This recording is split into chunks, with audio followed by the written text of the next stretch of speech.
Bonjour à vous, voilà à nouveau cette méditation pour ce mardi et nous continuons notre petite exploration des litanies de Lorette et notamment cette belle invocation Virgo intemerata, c'est-à-dire non déshonoré, non gâté, non touché, non taché. Nous prions d'abord le Saint-Esprit pour comprendre cette petite intention.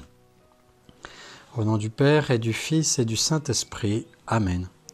Esprit Saint, Dieu de lumière, qu'aujourd'hui nous invoquons, venez des cieux sur la terre, comblez-nous de tous vos dons.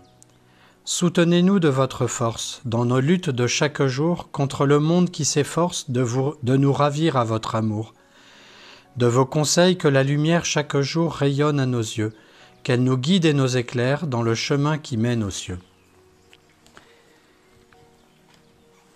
Vierge non déshonorée, non touchée, non tachée, cela veut dire que lorsque la grâce de notre Seigneur rentre en nous, comme dans la Vierge Marie, il nous respecte pleinement, puisque nous sommes créés pour le bien. Lorsque le Seigneur met en nous le bien, et il le fait à tout instant, il nous donne des bons désirs, il ne viole rien du tout, ce qui fait que lorsque nous faisons le bien, tout cela paraît parfaitement naturel, simple, évident. Même quelquefois, des actions héroïques, on se dit je ne pouvais pas ne pas le faire, c'était plus fort que moi et donc je n'ai pas vraiment de mérite. Eh bien si, le mérite c'est que l'Esprit Saint est venu en moi et sans me déshonorer, sans me tacher, sans me violer, il a respecté qui j'étais, la vocation à laquelle j'étais appelé et il m'a permis de faire le bien ainsi simplement. Parce que nous sommes appelés au bien par notre vocation, c'est-à-dire par notre baptême d'une part, par notre naissance, nous sommes inscrits dans le plan de bien de Dieu et en même temps nous sommes appelés au bien par la grâce qui respecte cette virginité, cette intemerata, c'est-à-dire le fait de ne pas être déshonoré, dénaturé, au contraire.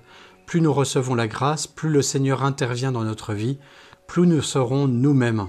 Dieu nous connaît mieux que nous nous connaissons nous-mêmes.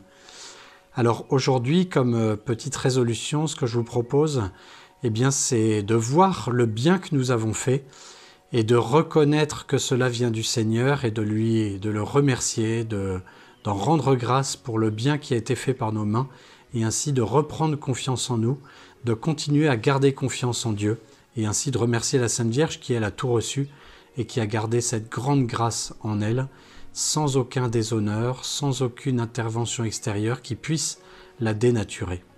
Elle est pleinement elle-même, grâce à Dieu. Je vous salue Marie, pleine de grâce, le Seigneur est avec vous. Vous êtes bénie entre toutes les femmes, et Jésus, le fruit de vos entrailles, est béni.